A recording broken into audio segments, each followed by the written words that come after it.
Welcome to Becca Scoops. My partner is a veteran detective, and I'm Becca, a former psychiatric RN.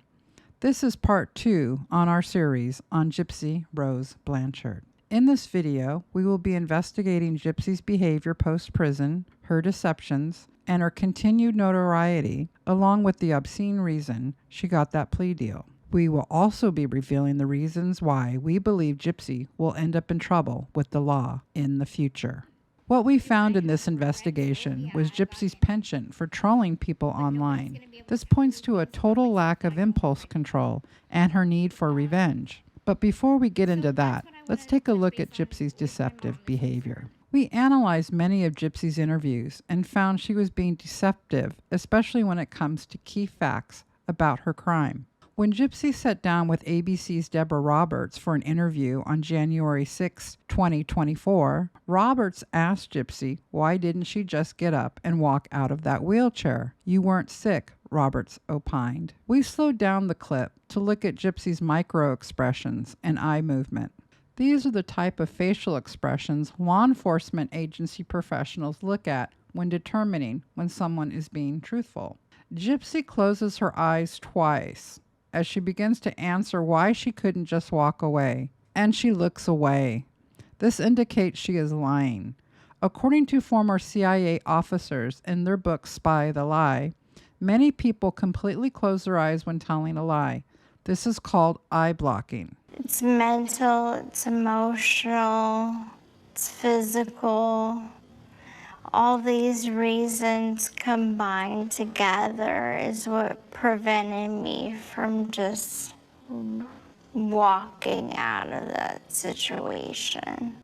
As you'll see, this eye blocking is something Gypsy does time and time again when she's answering the tough questions. Gypsy reveals she believes she is no longer infamous, but has become purely famous. This means she believes the public sees her as worthy of fame. Fame is not what I'm looking for. I always said I think I'm infamous, and then I came out famous, but that's not what I want. I want to be an influence for change. But the truth is, she is infamous, not famous. Her notoriety is for murdering her own mother, not for anything else. Gypsy reveals her own narcissism, seeing herself as a famous person who is no longer and never probably was infamous in her own mind. Then she states she wants to be an influence for change. The truth is she has no interest in doing anything for anyone else, and her own behavior post-prison has proven that. During her interview on The View, Gypsy is asked, "Some say you're using this situation for fame or to cash in. How do you respond to that criticism?" Here's that clip. And there have been some who say you're now using sort of this situation for fame or to cash in. How would you respond to that criticism? Well, I can tell you one thing. I'm a very private person, and I don't like the fame. But the one thing that I can do with it is some good. So I'm not in it for fame or fortune. My story is important to me. It happened to me. And I just want to be an advocate. I want to be somebody that can help others. That's seriously all that I want. Then, at the end of her remarks, she says, "I'm not in it for fame or fortune. I just want to be an advocate. I want to be somebody that can help others. That's seriously all I want." When she says, quote, "that's seriously all I want," end quote, watch as she shakes her head no along with her shoulders. She is literally shaking her head and body no, meaning that's not all she wants. She does want fame and fortune. This is called non-congruent gestures. Law enforcement professionals look for this to determine the truthfulness of a statement. This is what those in law enforcement call non-congruent gestures. If you shrug your shoulders or shake your head while making a statement, your body may be subconsciously telling the truth while your mouth says the opposite. As Dr. Ellen Hendrickson, a clinical psychologist at Boston University Center for Anxiety and Related Disorders, points out, non-congruent gestures are movements in the body that don't match the words a person says, and the gestures are truth tellers. Gypsy also relates a story claiming her mother chained her up for 2 full weeks. We have determined this claim by Gypsy appears deceptive. Well, I did try to run away, and I talk about this in the documentary. I talk about the first time that I tried to run away from home. Within 4 hours, I got as far as it's outside of town. And within 4 hours, she brought me back to the home, chained me to the bed, left me there for 2 weeks. 2 weeks without a lot of food, water. I had to urinate on myself or in a bucket as she, held the chain. So, I was in the mindset of, I'm so afraid of her. I'm so afraid that if I reach out for help another time, it will be worse for me. You'll notice lots of eye blocking, lots of looking down, which indicates she is relating a story that most probably contains lies.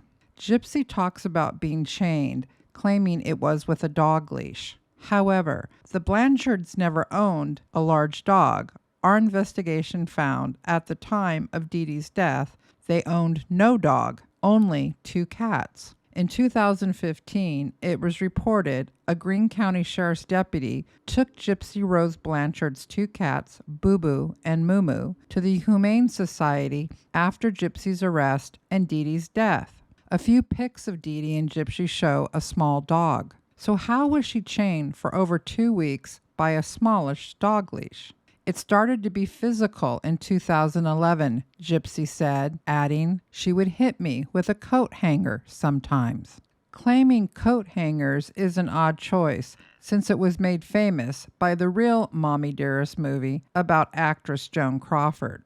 No wire hangers ever! Gypsy goes on to explain what happened when she tried to run away. Quote, she physically chained me to the bed and put chains on the doors, end quote. However, it was Gypsy who shot her mom 10 times with a BB gun in 2011. So this notion that Dee Dee was allegedly physically abusive and Gypsy was nonviolent herself is absurd. This cuffs and a dog leash. She claims the leash was attached to her and attached to Dee Dee. So how was it chained to anything? The evidence showed no handcuffs or dog leash was ever found on the property, which was thoroughly searched and inventoried by the Sheriff's Department. According to Sheriff's reports, a small pet carrier was found with bowls for water and food for the cats, but no sign that any dog ever lived there.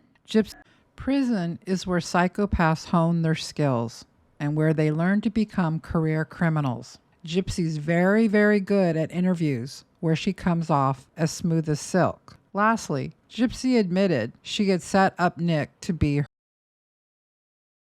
There is absolutely no doubt about why Gypsy Rose did not have to spend the rest of her life in prison. When she was arrested in Wisconsin and taken back to Missouri, she was at the mercy of Greene County prosecuting attorney Dan Patterson.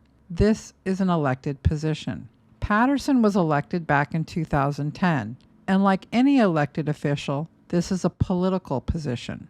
Patterson was the guy who made the decisions about who to prosecute and what type of plea deals would be offered in cases, or if a plea deal would be offered at all. Approximately 1 year after Gypsy was arrested, news broke that she was offered a plea deal. Entered a plea in Miss Blanchard's case. So the ultimate ending of the plea was Mr. Patterson reduced the charge to murder in the second degree, and ultimately the agreement was for a 10-year sentence. Well, I think all of us involved are it's relief. At the very beginning of this, there was the question of the death penalty on the table, and just uncovering the things that we uncovered throughout this case. Obviously, the anxiety level continued to rise, knowing that she faced life without parole, and ultimately the sentence that we agreed upon is a testament to the amount of abuse that we uncovered that her mother was heaping upon her. According to the Springfield News Leader, Gypsy's attorney claimed he was, quote, able to uncover decades worth of abuse that Dee Dee Blanchard inflicted on Gypsy Blanchard as part of an elaborate fraud scheme, end quote. Note, no mention of Munchausen by proxy. Prosecutor Patterson told the news leader after Gypsy's plea deal was accepted, he believes he could have secured a first-degree murder conviction in the case, meaning Gypsy Blanchard would have to spend the rest of her life in prison. But he did not believe that was fair because of the abuse Gypsy Blanchard suffered at the hands of her mother. Notice again, there is nothing about Munchausen by proxy. Why? Because this was never verified by anyone. In fact, on the same day Gypsy got her plea deal, the sheriff stated the investigation was still ongoing. Not only that, but it was revealed that one of Gypsy Blanchard's attorneys told the news leader that the attorneys are looking at all possible defenses, including Munchausen by proxy. That's where this came into play. Munchausen by proxy was going to be a possible defense strategy if Gypsy went to trial. But as with many defense strategies, these are just possible theories, just rank speculation, and has nothing to do with the truth. It's just something shiny to confuse a jury. The real reason why Gypsy got that plea deal was all politics, plain and simple. Prosecutor Patterson was told the court of public opinion right after Gypsy's arrest was for the poor abused girl, who appeared to be 12 years old in stature, with a voice that sounded like a small child. Netizens rushed to her defense, not knowing all the facts. Hell, the cops admit they were still investigating. Patterson felt he would be blasted if he tried Gypsy for first-degree murder. If he wanted to keep his political position, he thought, he needed to keep his constituents happy. This is why Gypsy got that plea deal. In fact, detectives who worked closely on the case told us they were flabbergasted when Patterson announced he would be offering Gypsy a second-degree murder charge and only 10 years in prison. During Nicholas Godejohn's trial, Prosecutor Patterson told the jury about why Godejohn should be found guilty of first-degree murder. Quote, "He wanted to be with her. That's why he killed Claudinia Blanchard. He wanted a sex slave." End quote. Nick was in love with Gypsy, and she was the one calling all the shots. Gypsy claiming it was Nick who introduced her to the BDSM role-playing was utterly false, as we pointed out in part 1 of this series. To this day, law enforcement who worked on the case remain extremely upset by Patterson's decision. They told us they had not finished investigating. At that time, Sheriff Jim Arnett said, quote, "It is the case that never seems to stop." He added, "There's always new information because it was so bizarre." End quote. As Nick Godejohn was facing first-degree murder charges, the sheriff admitted his investigation would be ongoing right up until the date the trial started. The detectives we spoke to who worked closely on the case pleaded with officials like Patterson to take Gypsy to trial and prosecute her for first-degree murder. They had a hunch she was being untruthful, and they always saw her as the main instigator of the crime, not Godejohn. Now, these hard-working detectives are saying, "We told you so," behind closed doors, as they watch Gypsy's outlandish behavior since getting out of prison. Everyone can agree, each of us has a private persona and a public one. What we do in public, how we conduct ourselves on social media or out on the town is always measured, and a tiny look into who we are privately. Gypsy has baffled many by her online antics. However, what is very revealing is Gypsy's lack of utter control. Gypsy is all over TMZ. In fact, there are reports she is speed dialing TMZ and any and all other media gossip type media outlets. She is actively seeking out media attention ad nauseum and then complains if some of the coverage is negative. However, what we found to be quite appalling is Gypsy's astounding behavior online. She is spending a good amount of time trolling the internet, popping up on smaller to medium-sized social media accounts who are calling her out. These occurrences gave us valuable insight into her maladaptive behavior patterns that prove she did not get rehabilitated in prison. We asked, if this is how she conducts herself in public, how is she in private? We must apologize in advance for the crass and disturbing nature of the following content. First, only a few weeks after she got out of prison, Gypsy turned up on a woman's small social media account who had called her out. He was believed to be in hot water after speaking out against a skeptic who called Gypsy a master manipulator and basically implied that she was the mastermind behind her mother's demise, who knew exactly what she was doing all along. She wasn't as much the victim everyone made her out to be, according to Brittany. Brittany_Ike on TikTok claimed that Gypsy lived nearby, and the thought of running into Gypsy scared her. After looking into Gypsy's case, Brittany felt that Gypsy manipulated her then boyfriend, Nicholas, into taking her mother, Dee Dee's life, knowing full well what she was doing. Brittany claimed that Gypsy took advantage of Nicholas Godjohn, using him merely as a tool to eliminate her mother. Some others online have also subscribed to this narrative, pointing out inconsistencies they've noticed in Gypsy's story. At one point, Gypsy responded by calling out Brittany in the comments. In her response, she gave the area she lived in and then made a challenging remark in all caps. "Bet you won't say it to my face, go on." Some have said this comment could be taken as a threat, and as Gypsy is still on parole after being released from her sentence early, might be enough to actually land her back in jail. This is likely the kind of behavior that Gypsy is referring to in her since deleted social media apology. It sure appeared as if Gypsy was being an aggressor, lashing out at this woman she did not know. This behavior is very troubling. Another extremely alarming situation involves a TikTok creator called Adaptive Kate. Kate is a Munchausen by proxy survivor whose mother had her healthy leg amputated. Kate claims Gypsy began stealing her content. For example, the only time Gypsy ever advocated for Munchausen by proxy survivors, she seemingly repeated one of Kate's videos, acting as if it was her own content. When Kate graciously pointed this out to Gypsy, Gypsy and her quote-unquote stans, including her stepmom, Christy Blanchard, began a harassment campaign against Kate. Here's Kate explaining it.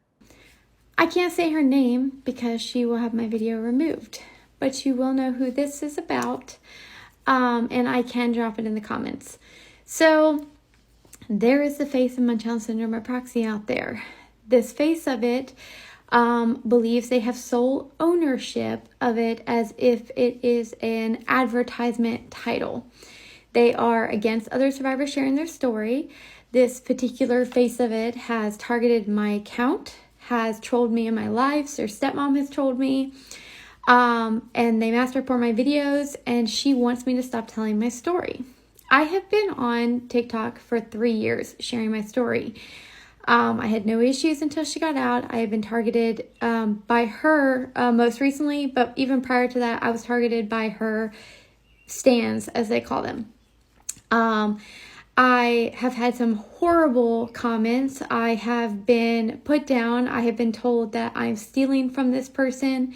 I have been told that I am just jealous of them and I have to steal their story. None of that is true at all. One of Gypsy's disturbing behaviors is to adopt elements of other survivors' stories and then make them her own, kind of like the coat hanger reference. Kate's truth was so authentic, Gypsy felt the need to annihilate her online. This is utterly sociopathic. Gypsy is also obsessed with another TikTok creator named Flawless Nina. The entire saga of their crazed interaction was too much for us to follow. However, the point here is, again, Gypsy abandons all common sense and inserts herself into this creator's life and videos, blocking her and then unblocking her like a bad teen romance.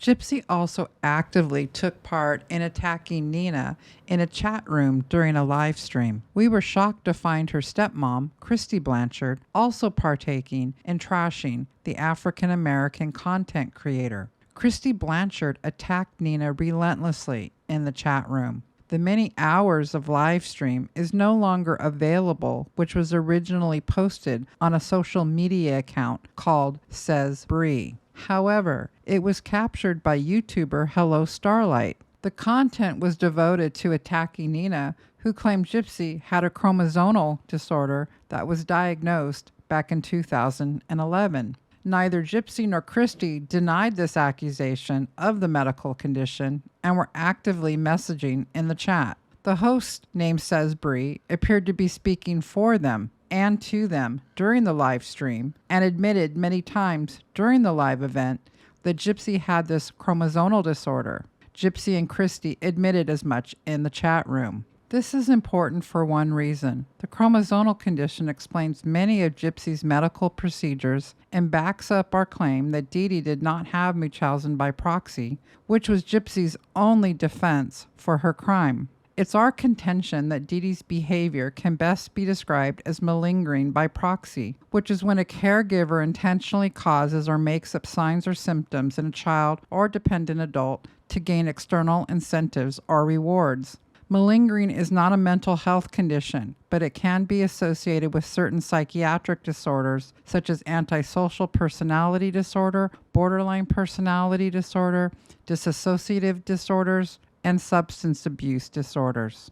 However, Dee Dee's criminal medical fraud became Gypsy's crime too, and at some point, and it's safe to assume that by at least 2011, when Gypsy was 20 years old, she was fully aware and participating in scamming the public as her mom's accomplice. The chromosomal disorder is mentioned in the medical records we viewed, along with Dee Dee's own Facebook post. However, it was never important to the fraud Dee Dee was engaged in. Why? The disorder did not make Gypsy super ill. It was responsible for her eye condition and hence subsequent eye surgeries, and was probably part of the reason why Gypsy had the feeding tube, also called a G-tube, placed. However, it wasn't an illness that attracted attention in the same way as a cancer or muscular dystrophy would. In other words, for a successful medical fraud, Dee Dee knew she'd have to convince people Gypsy had a life-threatening condition. This is why Dee Dee was reporting illnesses Gypsy never had, like leukemia. There's big money available from charities for kids who have certain illnesses, and that explains why Gypsy's real condition, the chromosomal disorder, was not highlighted by Dee Dee in any real way. It wasn't going to bring the sympathy or cash like leukemia or muscular dystrophy. It surely wasn't going to get them a Habitat for Humanity house. In the chat room, Gypsy also compared herself to the Turpin kids, who were horrendously and systematically abused by their parents. Gypsy sees herself at that level of abuse because at some point those kids went to Disneyland as Gypsy did. However, Gypsy's life in no way resembled the Turpin kids, no matter who went to Disneyland. The Turpin kids were literally abused and tortured 24/7 for years and years. When they were rescued, they were found extremely underweight and starving. However, they chose to seek police help. They didn't unalive their parents. Furthermore, Gypsy's stepmom's behavior in the chat room was extremely alarming. At one point, Christy wrote, "Their asses must get jealous from the shit that comes out of their mouths." She then attacked Nina personally, saying, "Yes, I went there. I'm tired of her talking shit, so ask her why she lost custody of her kids." This woman is Gypsy's new maternal figure, her new role model of how to conduct oneself. We highly doubt Gypsy's parole officer would advise this type of public behavior. Additionally, we doubt any therapist would suggest this is the type of mother-daughter activity Christy and Gypsy should be spending their time on. In fact, Gypsy's trolling of these smaller to medium content creators points to her penchant for bullying and revenge. It seems as if Dee Dee has been replaced by Christy in modeling poor judgment and bad behavior. Remember, Gypsy claims she is now famous, not infamous. Very large social media accounts, like the content creator Swoop, have called out Gypsy. However, Gypsy will not insert herself into their work. Instead, Gypsy goes after smaller to medium accounts where she feels superior. She's, quote-unquote, more famous in her mind than these creators. This is bullying tactics. The bigger boy picking on the smaller kid. Why does Gypsy do it?